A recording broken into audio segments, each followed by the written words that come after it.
Magandang umaga sa inyong lahat. Hapon na. Happy Sabat.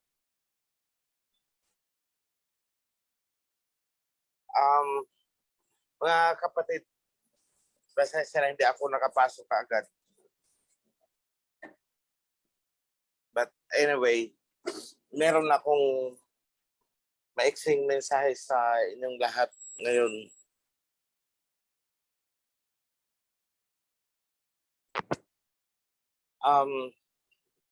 Gusto ko sanang ipaabot sa inyo ang pasasalamat una sa lahat sa ating Aba na sa nakalipas na bagyo, still nanatili tayong ligtas.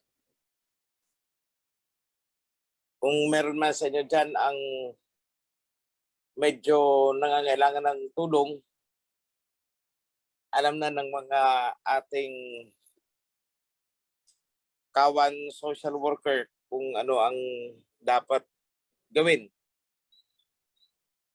So, andyan naman si Sister Shirley.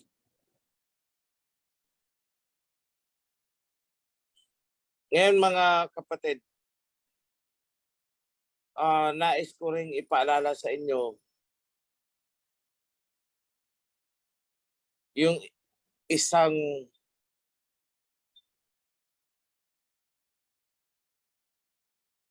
bagay na bumabagabag sa akin dahil mukhang dumadami ang cases ng pagkakasala sa laman. Still,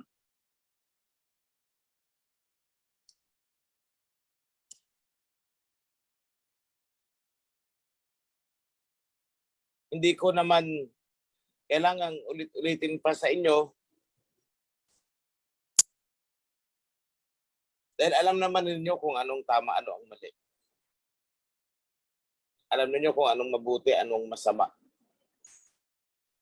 You know what is evil and what is good.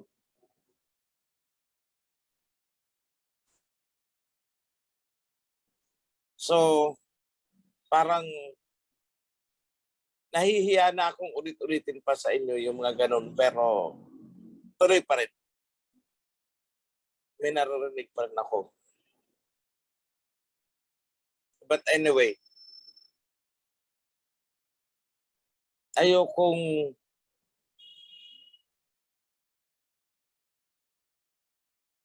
lalo na sa mga baguhan, ayoko yung maririnig na meron din palang ganito dito sa atin. But sa mga baguhan dyan na may ganyang iniisip, yan ang kaibahan. Kasi kung sa ibang grupo, nagtatakipan, dito hindi. We rebuke and we admonish yung mga ganong gawain.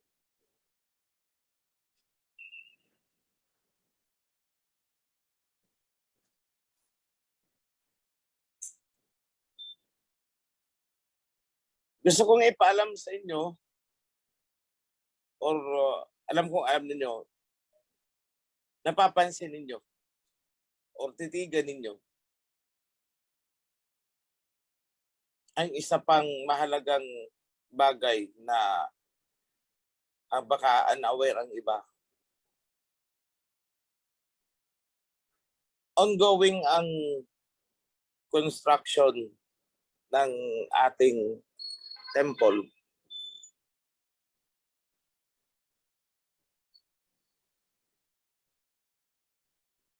Last week, we had purchased 6M plus of materials. Last week lang yun, yes. And on Monday, we are going to purchase another more or less nasa 1.2. Kung hindi ako nagkamali, if I recall it right. Sana na-mention sa inyo ni Priest June.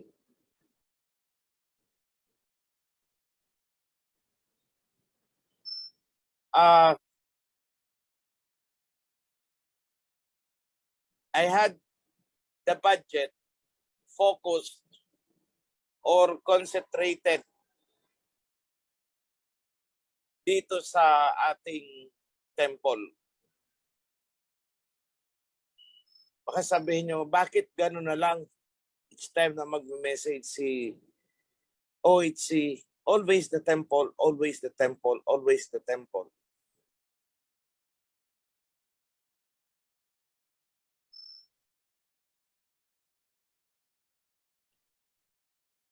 Sa mga hindi ganong na-appreciate yung value ng temple, yung kahalagahan niyan, ipaparealize ko sa inyo ngayon. Why? Bakit? Sobrang top priority talaga.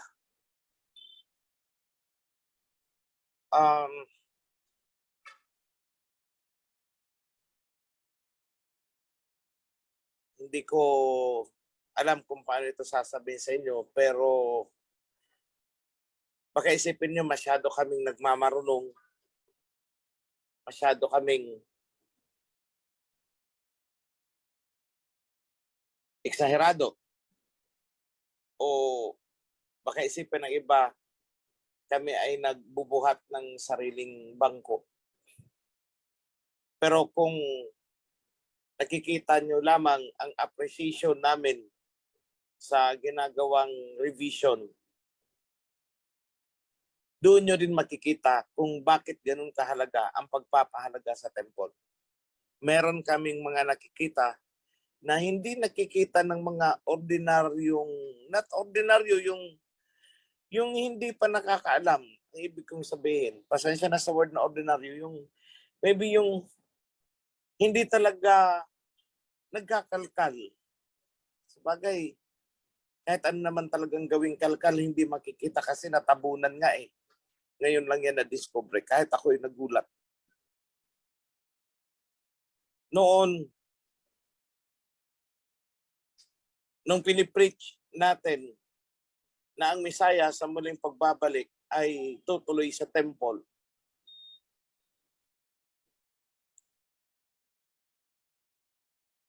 yun ang ini-instruction ko sa mga priest. But then, yun ay ayon sa aking pakiramdam.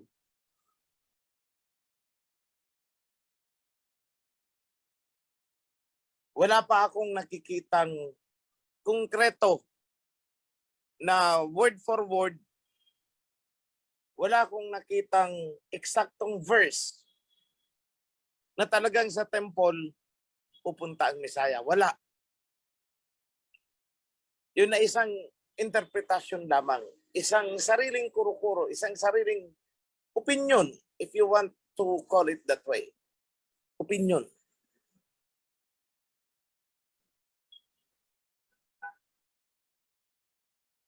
Not until 2 nights ago, na-reveal sa amin ang isa pang, siguro ko dinadaan-daanan lang natin lahat, hindi napapansin. Isang kasulatan ni Prophet Isaiah na sinang-ayunan din ng mga kasulatan ni Prophet Ezekiel.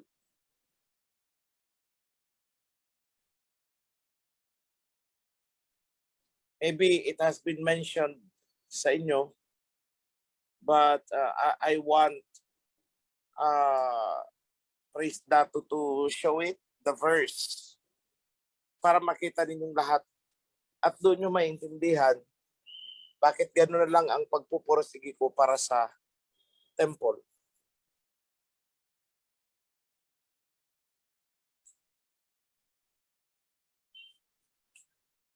Marami kasi sa atin ang nag-aakala na ang mga sinulat ni Prophet Isaiah ay natupad na.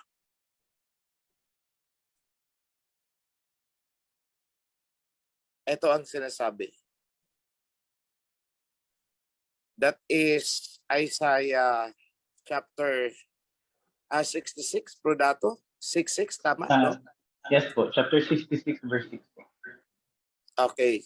Isaiah chapter 66, verse 6. Ang sabi ay, hear that uproar from Zion. Hear that noise from the temple. It is the sound of the Son of Yahweh the Alahayam, repaying his people all they deserve.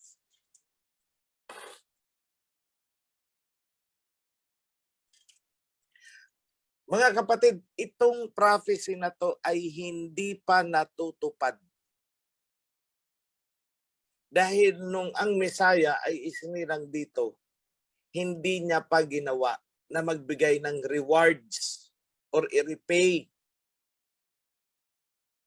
yung kanyang mga tao, tayo, mga Israelites. Hindi niya pa ginawang magbigay ng rewards sa temple. Wala, di ba? Basahin nyo nung naandito siya. Yung mga Gospels. Never niyang ginawa na, oh, ito ang sayo, kasi this is what you have done, ito sayo. No. Nag-jibe ito sa Book of Revelation na ang sabi ay, sa kanyang pagbabalik, ibibigay niya ang mga reward. And I will give you the crown of life, etc., etc. Pero dito, hindi natin ito napansin kasi sa originally corrupted version, ang nakalagay dyan is, hear that uproar from the city. Pero ito word for word, hear that noise from the temple, na andun.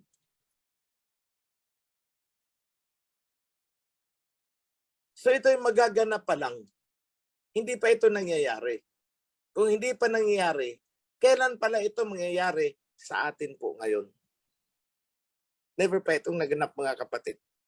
So wag niyong ma-misinterpret ang mga sinulat ni Prophet Isaiah na tapos na yan kasi Old Testament yan. Hindi po. Ngayon pa lang ito magaganap sa atin. At si Prophet Ezekiel naman, dinescribe niya pati kung saan dumaan si Messiah papasok sa temple. Sabi niya is dumaan sa East Gate. Ezekiel chapter 43, 1-7. Hindi pa naman nangyari yan, mga kapatid. Mangyayari pa lang.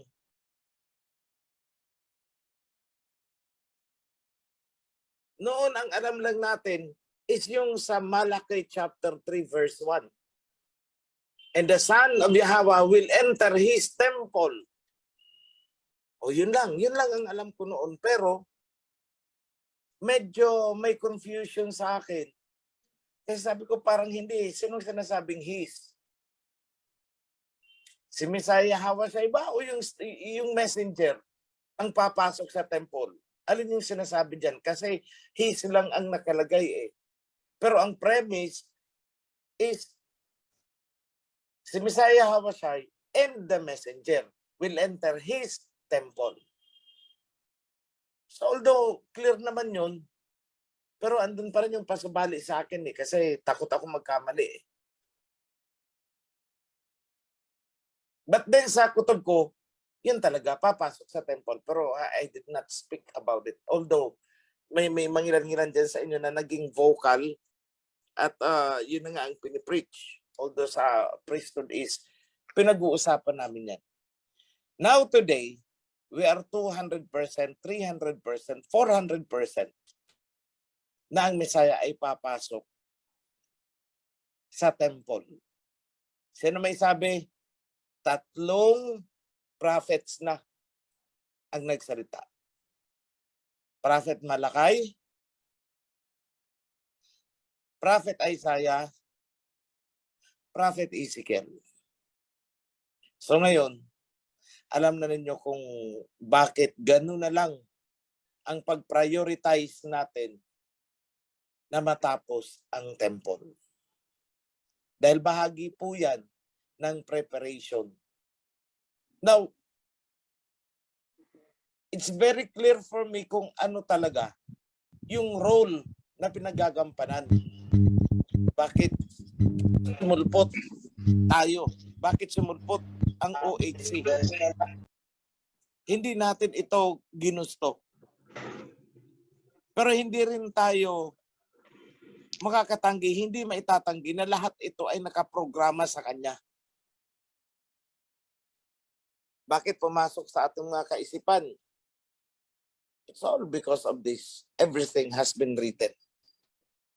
What has been written, it is what will happen. So, lahat ng pagpapagod natin, parang binuhusan ng Bakit pumasok sa ating mga kaisipan? tubig.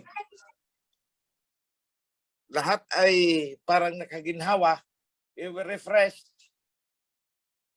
to hear this message. Itong nakasulat na to. Muling nabuhay yung sigla. Lalong naging masigla, masigasig yung nasa pamunuan because of this. So hindi pala tayo nagtatayo lang ng temple for the sake na may maipakita, for the sake na may mapagtitipunan, but for the sake of preparing for King Yahushua. Yan po ang ating pinagpuprosigihan. So may kapatid tayo na talagang napakasipag mag-outsource. Nung nabalitaan niya that I have released 340 something mula doon sa naipon-ipon, sabi ko, sige, di naman yan akin. O ayan, release na. And also,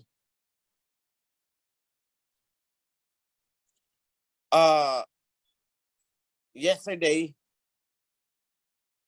another 300 something, nagpa-release ulit ako.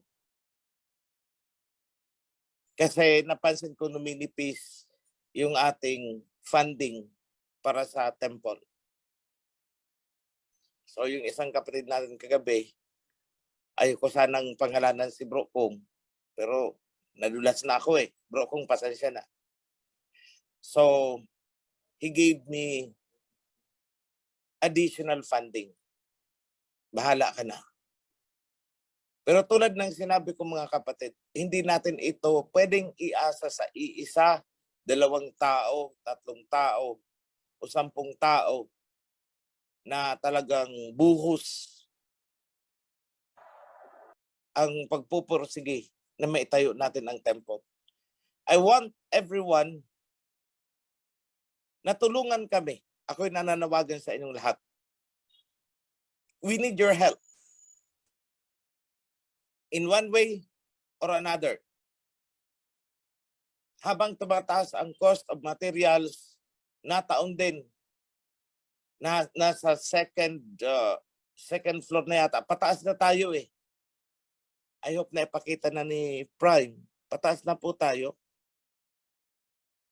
Nakikita na ninyo ang shape, how it will be pagkatapos ng temple. So, sa existing structure ngayon na natapos, more or less, mai-imagine na ninyo, mabivisualize ninyo, ganito pala, ito talaga katindi itong project na to. Yesterday, sina Priest Mark ay inutusan ko din na pumunta ng Pampanga to prepare, maghanap ng magsusupply ng mga kagamitan for the temple. Those are special mga fixtures, yung may mga carvings yan and nababalutan niya ng ginto. Kagaya ng cherub, yan, naghanap na tayo ng mga sculptor na gagawa nun.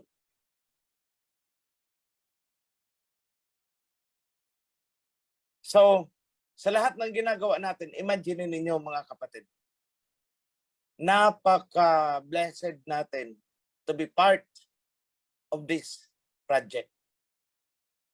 Dahil wala naman talaga palang magtatayo nito kundi tayo. Buong mundo, inaayawan nila ang pagtatayo ng temple, kasalanan daw. Paano naging kasalanan ang pagtatayo ng temple para sa Aba? Eh sinabi ng Aba na, ako'y babalik, ang anak ko ay babalik dyan. Ihanda nyo ang kanyang pagdating, paghandaan nyo. At ang sinasabing paghandaan is, ihanda nyo ang temple. With the construction of the third temple, magkakaroon ng sudden change of events. Magbabago ang ihip ng panahon. I tell you, we are really fulfilling the end time prophecies. Hindi yan claim dahil nakikita nyo, nahahawakan ninyo, naaapakan ninyo, naririnig ninyo, at na-observe ninyo personally, right before your eyes, kung paano na-fulfill ang mga kasulatan sa atin ngayon. And this is very significant na natagpuan namin ito. Isaiah chapter 66, verse 6. Kaya pag narinig ko si Priest Mark, payagan mo ako, mahal na hari. Ako ang magsasalita. Sasabihin ko sa kanila, wag yung kung may natira. Ibuhos na nila kung ano ang makakaya nila. Para matapos ito lahat. Ewan ko si Priest Mark, bakit parang day and night yun ang sinasabi sa akin. Sabi ko, no. Ako ang dapat magsalita tungkol sa bagay na yan. So, ngayon, meron tayong isa pang concern. Even now, habang kayo ay pumupunta dyan, lalo na taon na nag-ulan-ulan, lumulubog ang sasakyan. Minsan, hindi nyo na alam kung saan kayo aapak dyan sa Kasilin, mula sa guardhouse, papunta doon sa HOP. So, nananawagan ako sa lahat.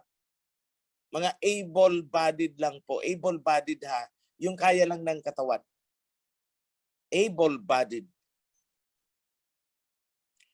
Once a week, magkakaroon tayo ng bayanihan para sa pag-aayos ng kalsada na yun. Mula doon sa guardhouse, papunta doon sa HOP, yung nalulusak pag dinadaanan ng sasakyan o nilalakaran. Once a week lang po tayo magtatrabaho. Sunday. So, nananawagan ako na sa mga gusto mag-volunteer. Kakamadahan natin yun ng mga bato. Hindi na kailangang ibayad pa. Kaya naman natin eh. Kukuha lang tayo ng isang magsusupervise na marunong sa road construction. O kaya isa pa doon sa magmamasa ng semento. But the rest, mga pagpapala-pala, pagdadampot ng bato, pagtatambak, tayo na yun. So nananawagan ako sa mga chapters na malapit dito. Or I am endorsing this to, sino kaya pwede kong pag-ano ito? I will let you know.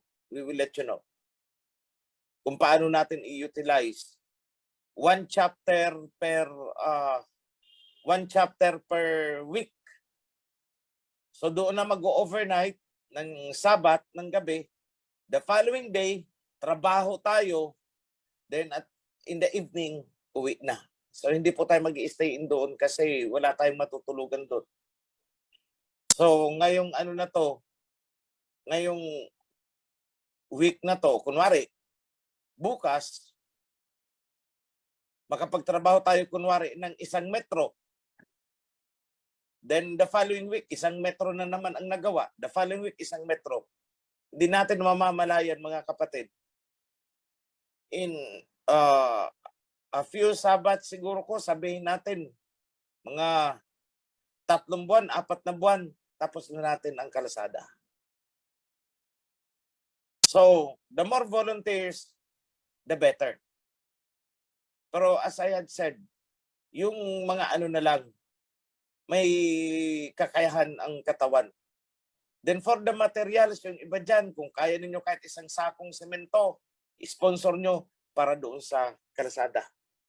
Yung may mapapagkunan ng graba, let us know. Grabe po ang pagtaas ng graba ngayon. So kung may mga alam kayong supplier na medyo mura, kailangan din natin yata ng mga panambak. Kindly coordinate na lang kay Priest June. Yung dati kasi natin na binibili ng 1,300 per cubic meter, ngayon ay 2,000.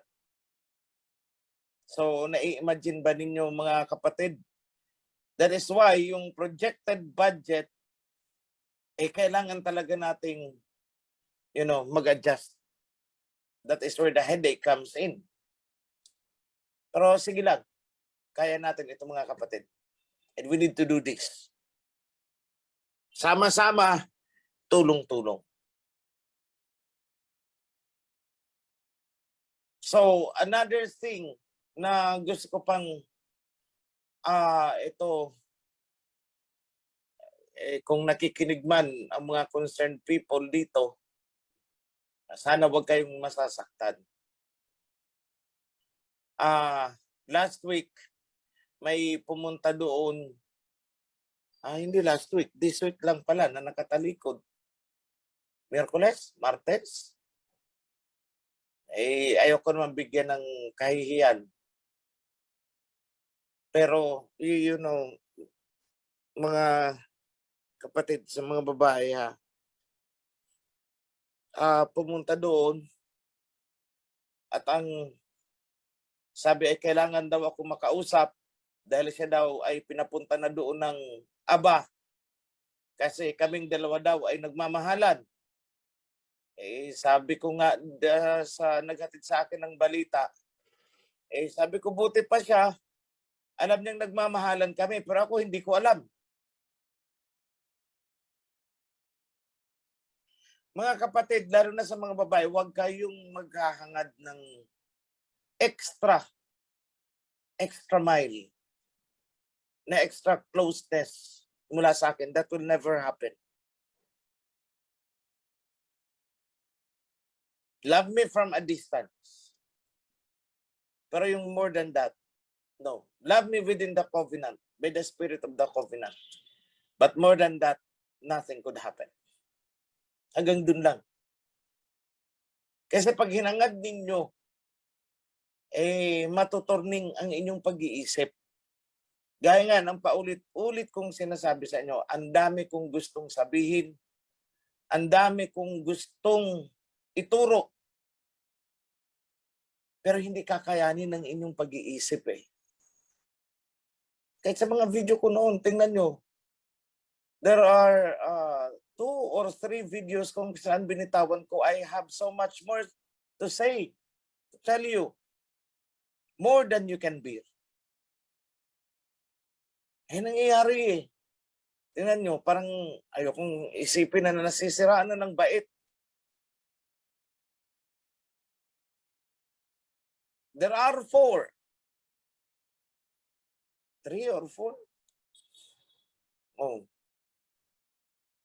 Yung isa naman pumunta doon. Siya daw si Mariposa.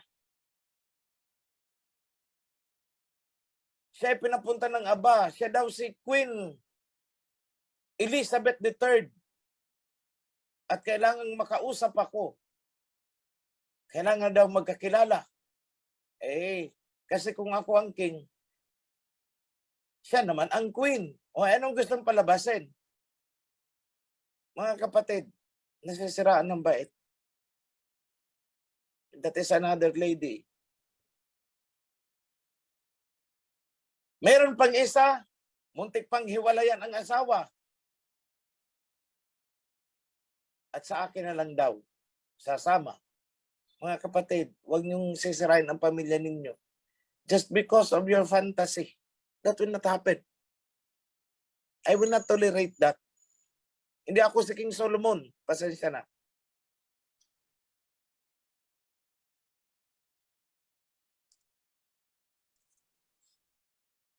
I may be wiser than King Solomon, but I am not like him in that regard. Sa akin, trabaho. Ayokong haluan ng mga kabalbalan na ganyan. Pasensya na ulit.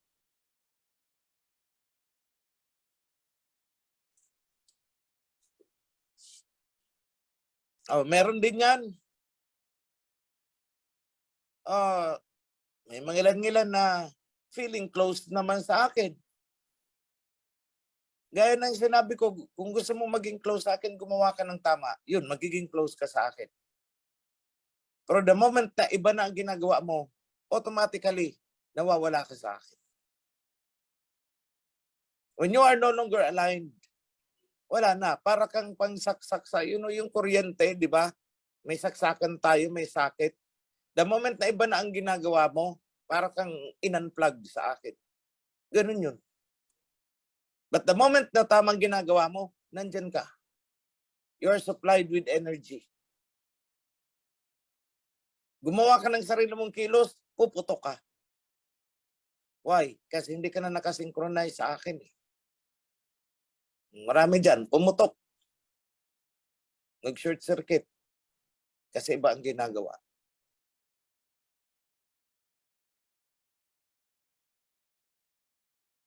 So, sa akin lang mga kapatid, dapat alam natin kung saan talaga yung lugar natin sa loob ng kawad. Don't cross yung tinatawag na red line. Lahat tayo may hierarchy. Let's face the truth. Huwag nyo nang iisipin na pantay-pantay lamang. No, that is not true. Gumising kayo sa katotohanan, walang ganun.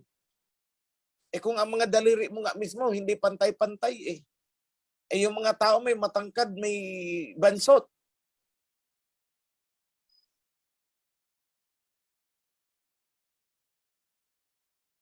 Merong may itsura, maganda, gwapo.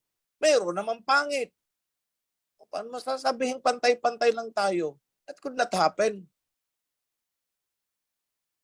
Mismo kahit ang mga angels, hindi yan pantay-pantay Kanya-kanya sila ng mga ranggo. Bakit sasabihin mong pantay-pantay? Alam nyo kung sinong pinanggalingan ng pantay-pantay na yan? Si Lucifer. I will ascend the heavens. I will sit in the throne. Feeling nga lagi, yung authority ng kaharap niya is kapantay siya or higit siya. Sa mga nagkora-kora, saan sila ngayon? Bakit sila nalaglag? Kasi sa paghahangad na pantayan ako hindi nga pwede. Uuhan man kita noon, oo na lumalabas sa ilong. Yung pag-oo ko is in another aspect. Because kahit si Abaya Hawa, merong namumukuntangi sa kanya. Tingnan nyo. Ang sabi is, long before you were born, I know you, and I set you apart. I set you apart. Ibig sabihin, hindi pantay-pantay. Meron siyang itinatangi. Kasi kung pantay-pantay, hindi niya nagagawin. Bakit niya pa isi-set apart when he can pick up anybody? Di ba? So, huwag na pong hangarin ang pantay-pantay. Alam niyo, yung moment na maghangad kayong umangat na hindi tama sa panahon, hindi tama sa sitwasyon, yan ang magpapabagsak sa inyo. Kasi kung pantay-pantay, hindi niya nagagawin. Kaya nga ang sabi is, yung mga nagmamataas ay ibinababa. Yung mga nagpapakumbaba ay sila yung automatic itinataas. Actually, hindi itinataas, kundi automatic na tumataas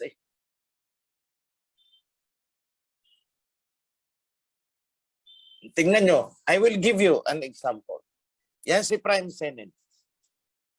Yung unang nagdesisyon na ako na, o sige na nga, nagkakagulo na kayo, nag-aaway-away na kayo, nagbabantaan na kayo. Sige, pangungunahan ko kayo. Pero sa isang kondisyon, ako ang masusunod, hindi kayo. O kung okay yan sa inyo, sige, pangunahan ko kayo. See, I did not set myself nakapantay ng mga nagkiklaim noon. Yung first meeting namin via Zoom, ay lahat sila nagpapagalingan na. Kanya-kanya ng bulada sa akin.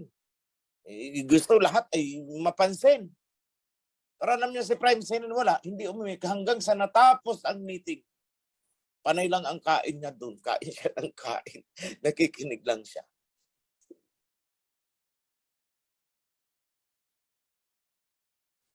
Hindi siya nagsalita, ako ay ganito, ako ay ganyan, ako ay ganyan. Bro, ito ang mga ano ko. Wala. Samantala ang mga kasama niya ay nagpapayabangan na sa harap ko. So what I did, ito ang taong gusto ko. Siya ang maging president, siya ang maging chairman of the board. Ay, hindi makapaniwala, gitla ang lahat. Yung hindi umiimik, yun ang nakita ko. Ay yung mga halos magdipa-dipa, tumalon-talon na sa harap ko, ay hindi ko napansin. Ay yung isa doon na parang walang pakialam, ayun ang gusto ko. He did not boast of himself. Hindi niya presenta ang sarili niya. He did not speak for himself. Na ako ay ganito, ako ay ganito. Hindi niya sinabi na pagsamasamahin man ninyo, ang yaman ninyo, mas mayaman ako sa inyo. O hindi, wala. Hindi niya sinabi yan.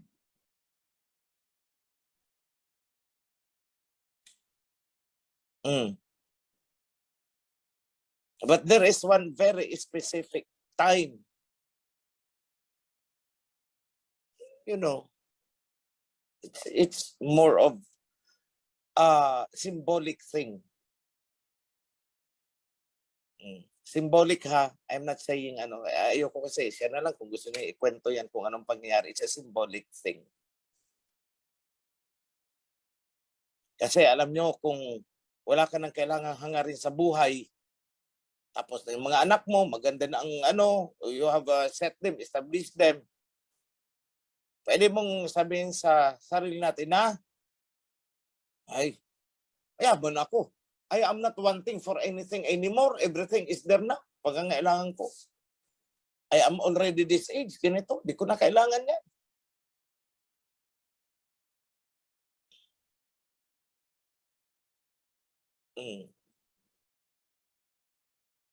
So it's humility. Pagpapakumbaba, pagiging simple. That is what draws us together. Na nakita ko, ay, itong taong gusto ko. Mas maganda ang kalooban ko dito. Mas maganda yung maganda ang loob ko sa taong ganito. Meek. Pero yung lahat na ng pagyayabang sa harap ko, lahat na kiniklim, teka muna. Para hindi yata tayo magkakasundo niyan. Kasi sa ngayon, you are trying to prove yourself to me na ganyan ka. Time will come, gusto mo na akong pantayan. And time will come, gusto mo akong higitan. That exactly is what happened sa lahat ng nagkura. Kumuha ng mga ano nila, alipores nila.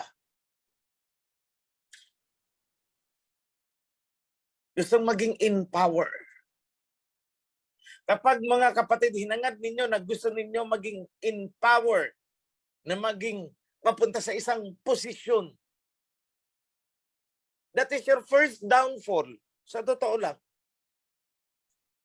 Hintayin mo ang iba ang i-push ka. Hintayin mo ang iba ang mag-tus sa'yo. Hintayin mo na ang pagsisilbi mo for the sake of the covenant ay kusang mapansin. At yan naman talaga ay mapapansin eh.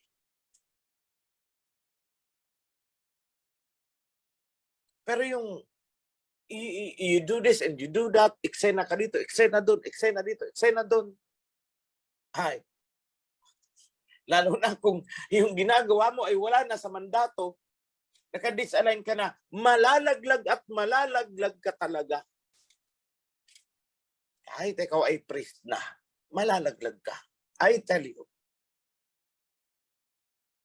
Pangunahan mo ang decision making sa taas, malalaglag ka. Why? Kasi ipinantay mo yung sarili mo sa taas. Feeling mo you have the authority over and above, kaya ikaw na ang nagdesisyon. Yan ang ikalalaglag mo. Because that is not how the divine kingdom works. May hierarchy tayo. Para tayong nasa military. Kung anong sinabi ng chief of staff, yun ang i-echo pababa. Hindi pwede na dito kayo, lulusob kayo, gaganito kayo. Na walang basbas galing sa taas, walang go signal. If you do that, you are a lost command. Yan ang mga nagkora. They are lost command because they are following their own idea, their own thoughts. Eh anong nasusulat? Your way is not my way. Your thought is not my thought. You have only plain human concern. O yan ang paulit-ulit na sinabi ng Messiah. You don't have the concern about the covenant, about the divine kingdom. What you have is the concern of the human concern. And tingnan nyo, si Shirley, hindi naman nagpresenta yan. Sa totoo lang, hindi niya sinabi, kamahalan, ako'y mabait, ako'y ganito, ako'y ganito, ako'y ganito. From the lowest rank, kung saan siya nagpakasimple, basta makatulong siya, makaano siya, I lifted her up. Dito ka. O bigla siyang umangat. And almost all of them. So let that be a lesson sa ating lahat. Sa inyong lahat. Oh, hindi naman sa pagbubuhat ng bangko. Ako nooy, sabi ko, aba, basta ako'y may pagkain. Itutuloy ko ito. May sumama sa akin, may sumuporta o wala. Itutuloy ko. Kung mag-isa na ako, mag-isa ako. Suportahan ako ng family ko. Salamat. Hindi kung hindi. Basta itutuloy ko to. Kung sa sidewalk ako pulutin, ako doon magsasapin ng karton. Let it be. Si Elijah nga noon sa tubig ay sa tabi ng ilog ng batis. Let it be. Kasi ako, ang hinihintay ko na lang, yung reward after. Rinamis niya naman eh. So yun lang ang ini-invoke ko kung anong pinangako niya. Na I will give you reward. Pero yung comfort, no, I did not ask for it. Inihanda ko talaga yung sarili ko sa kahirapan. Ikinondisyon ko ng isip ko kung dito sa ganitong sitwasyon, let it be. Kutsain ako, let it be. Pero hindi eh. Kabaliktaran sa inaasahan ko, yung nangyari. Parang yung sinabi sa akin, huwag kang nagdadrama dyan. Tingnan mo oh. Hindi ko sinabing magpakahirap ka. Hindi ko sinabing lugaw na lang ang kakainin mo. Hindi ko sinabing puro noodles ka na lang. Hindi ko sinabing tuyo na lang ng tuyo. Ang sabi ko, I will let you ride the top of the world. Basta gawin mo lang ang gusto ko. See? Nagulat na lang ako. O nga no. Bakit ba hindi ko ito naisip noon? So it's because I'm not materialistic. Kaya hindi ko naisip yun. Yung reward na hinihintay ko, isa yung kanyang pagbabalik na. At yung sabi natin, material rewards at present, no. Hindi ko yung ginusto. Si President, pinagagalitan ko si Priest Mark. Sabi ko, Priest Mark, President, sobra na ha. Hindi yan, hindi. Ayoko na ng ganyan. Hindi, mahal na hari. Kasi, tingnan mo, kung ang hari namin ay mukhang dugyot, paano irerespeto ang kingdom? Oo nga naman. Hari nyo, tingnan yung itsura, parang nagtitinda lang ng isda sa palengke. Yan ang hari nyo, di ba? Mapupulaan ang kingdom. At pag napulaan ang kingdom, sinong napupulaan? ang Aba, nag-glorify ang Aba, hindi. I'm very thankful sa nakuha na yung concept ng mga tao. Nagugulat ako, ito, para kay Mahal na Hari. Sabi ko, no, it's not for me. Para kay Aba, pinapagamit lang sa akin, parang t-shirt. Kanya yan, ipinapasot lang sa akin. Dahil ako inuutosan niya kung saan dito, punta ka doon. Magbihis ka. Di ba kanya naman tayo, kahit katulong natin sa bahay, uutosan natin, punta ka doon sa kumpare ko, ha? O ito. Tapos ang suot ganun, magayos ka nga, nanggigitata ka, nakakahiya. Magbihis ka. O di ba? Sa mga opisina, sa mga empleyado, di ba, meron pa nga tayong personality development, pati yung pagme-make up ng mga yan, tinuturuan. O, sakay ka ng eroplano, tingnan nyo, o dapat maging smart ha, ito ang suot mo, dapat ganito, maayos ang ano mo ha. Kasi you are representing the company. Yun ang kalagayan ko. But for my own glory nako, hindi po.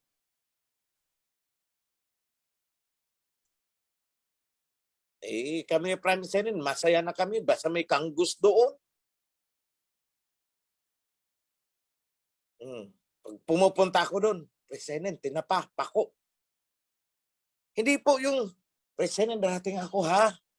Gusto ko, meron kang ganitong palitsyon-litsyon ng kung ano. Oh, litsyon manok ang sinasabi ko. Prime, gusto ko may ganito. Ay, masarap ang ganito, Prime. Hindi. Yung taste buds ko hindi nagbago. Ganun pa rin. Huwag mo na ipakita, Priest Mark, yung pinicturan ako na nagpipiga ako ng tanglad. Naggulay ako ng tanglad. Naggulay tuloy ng tanglad. Naggulay ako ng langka. May sapin na tanglad. Yung tanglad, pinipiga ko. Ang sarap kaya. No? Still the same. Hindi magbabago ang taste ng isang tao. Kahit ikaw ay napakayaman na, kahit ginto ang kutsara mo, ginto ang pinggan mo, still, kung galunggong ang paborito mo, galunggong ang ilalagay doon. I tell you, hindi nagbabago. Sa mga kapatid, bago ako mapalayo, ako'y muling nananawagan sa inyo, umaapela ako sa inyo. Sa may kakayahan, hindi ko sinabing pinipigaw ko kayo, no. Lalo na yung mga pumupunta dyan sa Mount Zion. Nakikita nyo ang daanan natin. Once a week, magbayanihan tayo. Magpapabili ako ng ikakamada doon. Ayusin na natin yan. Para hindi kayo lulusong-lusong pag-apak nyo, putik. Hindi mo na alam kung ang tutungtungan mo is ilulubog ka o ano. We have to do it. 1 meter per week, 1 to 2 meters per week, kaya yon. I think meron ng nagko-commit tutulong para sa semento. Yeah. So nagpapahanap na lang ako ng mga graba at saka yung maliliit na boulder. Kakamada natin yan. Lahat naman yan, pag pumunta kayo doon, dadaan dyan. So kahit paano mag-picture taking ka na. Ito yan noon, nung wala pang semento dyan. Kami ang nagkamada, mag-picture taking na kayo doon. Oh, chapter ganito, kami ito. Kami ang mga nag-volunteer. O kung may babae dyan, tumulong na lang kayo sa pagluluto.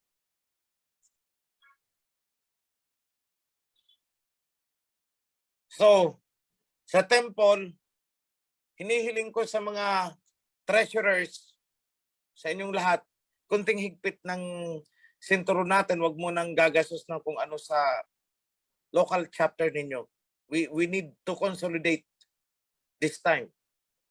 Although minsan makakarinig kayo may isang chapter akong there is one chapter na pinahanapan ko ng lupa ngayon kasi mawawasak na talaga ang chapter. Mula sa simula, nagkakagulo. Ayaw kong pangalanan kasi baka ma-preempt ang mga plano ko eh. Isang chapter yan. Hanggang ngayon, napakagulo ng chapter na yan. Bakit? Yan ang sinabi ko sa sisi noon. Kung gustong maging magandang takbo ng chapter, simulan mo ng tama. Kapag hindi mo sinimulan yan ng tama, magulo yan hanggang sa dulo magulo yan. Matigas ang ulo eh. Salamat naman at naandun na siya sa kura. Magtungkod-tungkod na lang siya. Di nakikinig eh. Tingnan mo, hanggang ngayon, pinapasa natin ang kaguluhan ng chapter. May instruction ako noon, walang magtatayo ng HOP hanggat hindi klarado ang kontrata kung ano. Kung hiram, ang tanong ilang taon. Kung renta, ang tanong ilang taon, dapat may kontrata yan. Wala eh. Ang iba naman na may mga may-ari ng lupa, mapagsamantala sa totoo lang. Kung nakikinig kayo, kayong mga nagpapahiram kuno na ayaw magkontrata, nagtitake advantage kayo. Nakikita ko ang puso ninyo. Kunwari pa kayo tumutulong. Ang gusto nyo makakabig. Yun ang totoo. Kunwari tutulong sa kawan.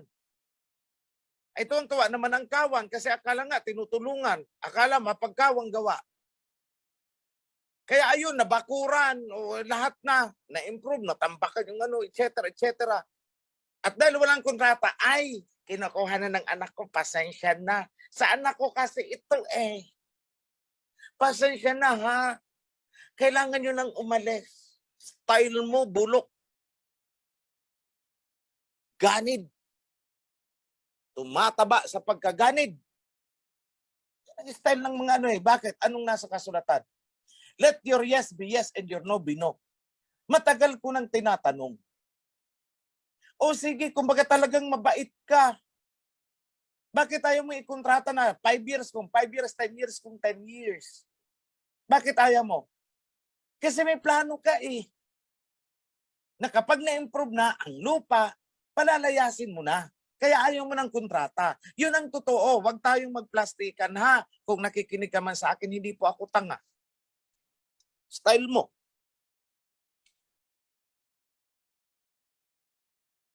Pero I tell you, kapag pinisil ng aba ang puso mo, ewan ko lang kung hindi ka iburol. Kagahamanan mo. Laman-laman ko, andun ka pa pala sa kora eh. Anong balak mo? Pati yung kawan? I-infiltrate mo? No, that will not happen. Wala kang sariling paninindigan, Nonoy. Ha? Wala kang sariling paninindigan. Hindi mo alam kung ano talaga ang tama. Hindi mo talaga alam ang covenant. Kaya ang sinasabi, mag-observe ako doon sa mga kora, mag-observe dito. No, I am very jealous. Kung dito ka, cut your communication there. Ito, I'm warning, even the priesthood, pag hindi ninyo pinutol ang communication ninyo at nakikipag-ut-utan pa kayo dun, tanggalin ko kayo. Priesthood, ha? Attention.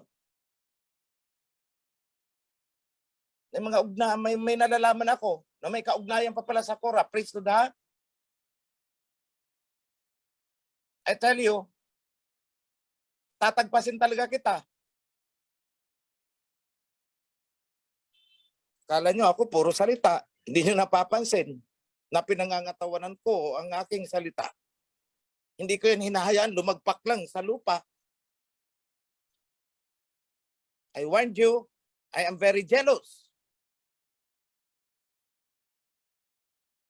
You cannot serve two masters.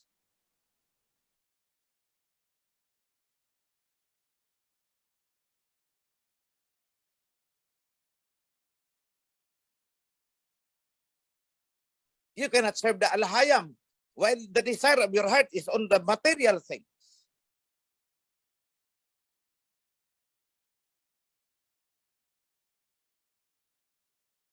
Puro pagkukunwari. You are worshiping with your lips and not with your heart. Yun ang totoo dun. Pero hindi yan natatago eh. Alam niyo naman eh, mula sa simula, wala namang natago eh. Nabubunyag.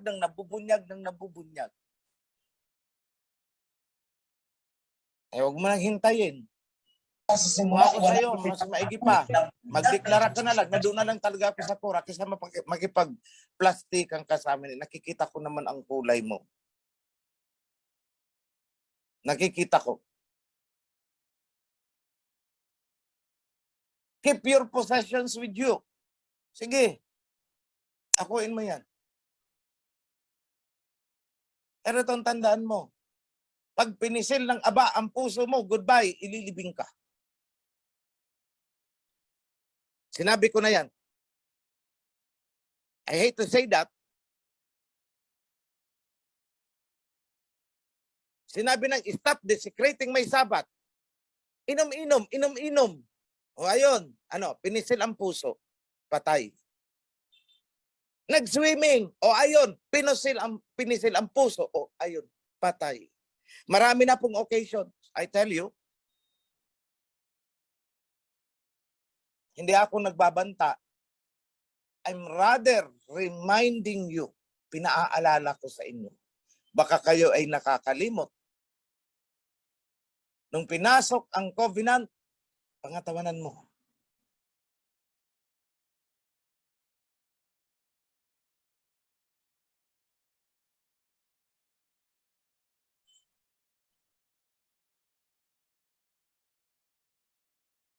You sacrifice today, you have rewards tomorrow. Ganun lang naman ang principle eh. For according to your deeds is what you will receive.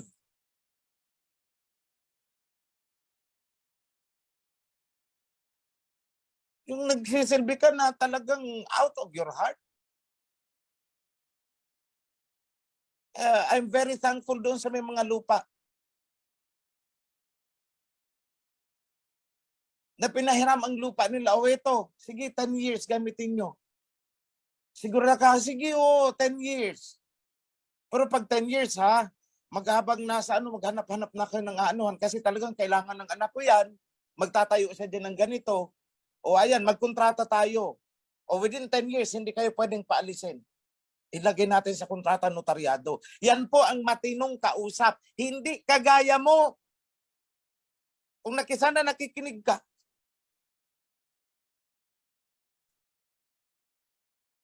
sana kung matino ang pag-iisip mo at wala kang pag-iimbot, bakit hindi mo magawa yan? 5 years kung 5 years. Pirmado, may kontrata. Ayaw mo makipagkontrata kasi, sige, hayaan mo lang sila, mag-i-improve yan, di makikatiis yan. Pag binha yan dyan, tatambakan nila yan. Mga 2 years, alisin mo na. Gawa na kayo ng kaguluhan. Magulo kasi kayo, kaya alis na kayo. Style mo. Pero actually, you're one of those who are making trouble there. Kunwari ka pa. Hindi naman natatago ang mga ginagawa ninyo. Kahit nakatalikod kayo sa akin, kahit ilihim nyo ng ilihim yan, kahit na andyan na kayo na lang, malalaman at malalaman ko. Time and time has proven that. Yung nagbubulungan nga sa kwarto bigla akong binuksan ang pinto. Anong sabi ko? Oy, kayo ha, nararamdaman ko yung pinag-uusapan ninyo. I'm warning you. Sabay, isara ko ulit ang pinto. Because I'm having a conference outside. Binuksan ko ang pinto, oy, pinag-uusapan nyo. Nararamdaman ko yung pinag-uusapan ninyo. Then I shut the door. Ay di natakot sila.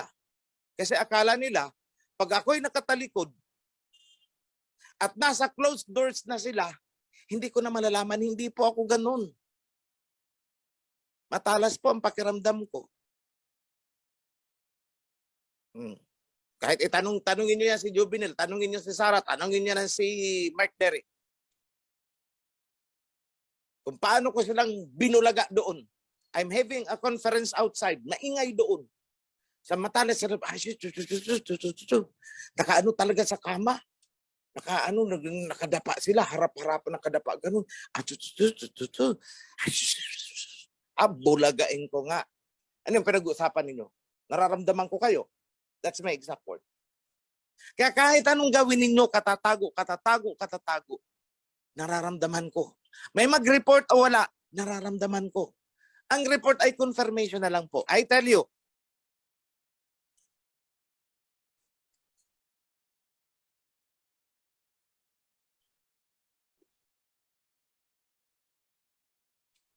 so para sa may mga hindi magandang pinaplano, pansariling plano, mag-isip-isip kayo, better pack up and get out of the kingdom. We don't need you here. Hindi naman kami paramihan eh. Huwag mo nang hintayin na itulak kita palabas. Dahil hindi ito sekta-sekta na mang-aamo ng papasok. No. Hindi nyo napapansin. Kasi dami ng mga sekta-sekta dyan, kakaiba itong grupo natin. Bakit? Pag sinabi kong tagpas, tagpas. Walang maraming kyaw-kyaw. Eh dyan sa'yo, bakit may mga ginagawa ng kabalbalan? Basta nagbibigay ng tithes, hindi matatagpas yan. Sa akin, ako, nako, malabo yan. At pinatunayan ko, at pinatutunayan ko sa inyo.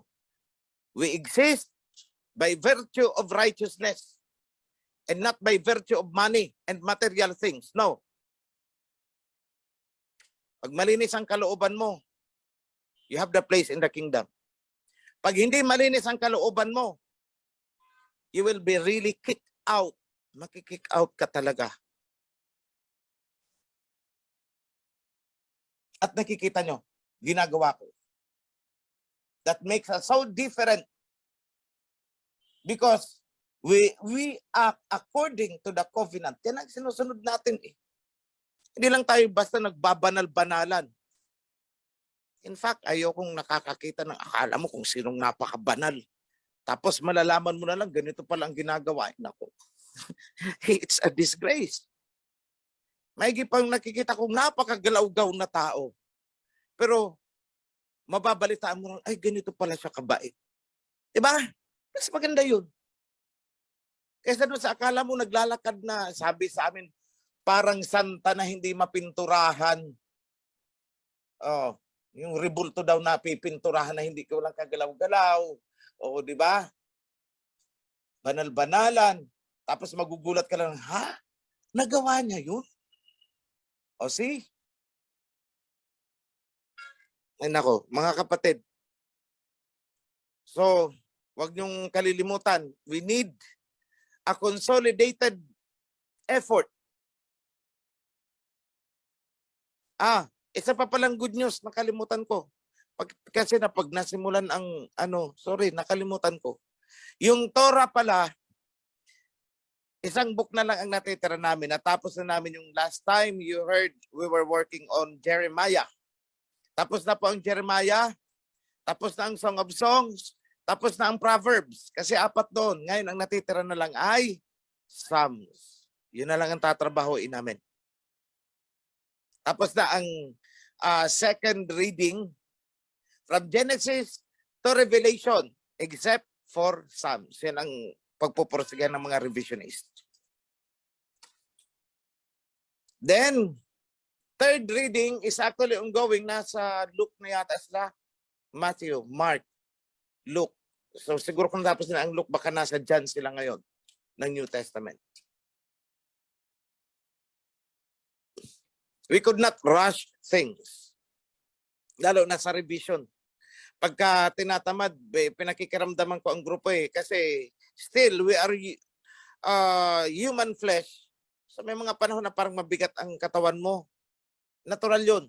So kapag ganyan ang sitwasyon, nagkikwentuhan kami. Naglilibang. Minsan napapasarap din. I don't push them. Kasi it's the spirit na dapat mag-inspire. So kapag wala talaga ang spirit ay kahit anong piga mo sa sarili mo, kahit ako nararamdaman ko yan eh. Kahit anong piga na gawin ko, kahit anong tulak ang gawin ko, hindi productive. Pero kapag pumasok ang inspiration galing sa Aba, ay nako. Kahit 2 days, 3 days walang tulugan, diretso ang trabaho. That makes the difference. Kaya minsan kinu-call out ko dati, alas 3, ganun. Pero may mga times na alas 12 pa lang, oh sige, tulog na muna tayo. Huwag nating pilitin umabot ng alas 3, alas 2. Mararamdaman mo naman ang stamina ng tao. So, yan po mga kapatid, ang latest development. Kung may nakaligtan ako, I will let me call on Praise Mark. Pero sabi ni Praise Dato, it's completed. So, very well. Mga kapatid, it's, what time is it? 1:18. So, we have a few hours more. A few minutes more. So, mga kapatid, raise up your hand. I want to pronounce a blessing.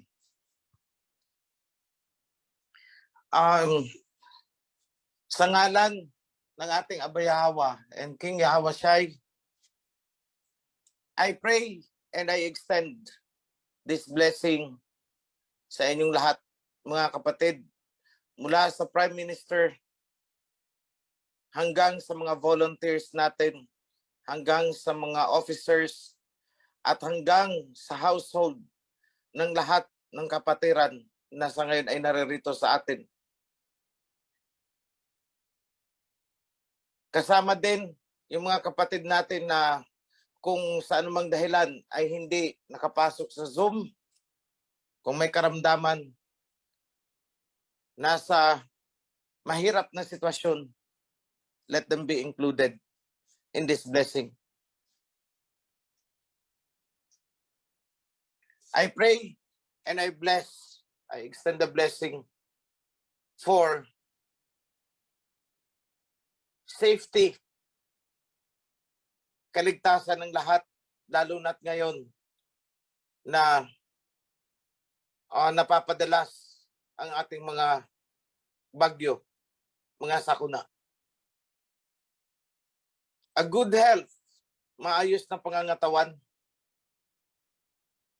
mga pangangailangan na natutugunan. Hindi man karangyaan, mga pangangailangan na lang sa buhay. Let me pronounce peace, tranquility para sa mga pamilya na ngayon ay may pinagdadaan ng sigalot.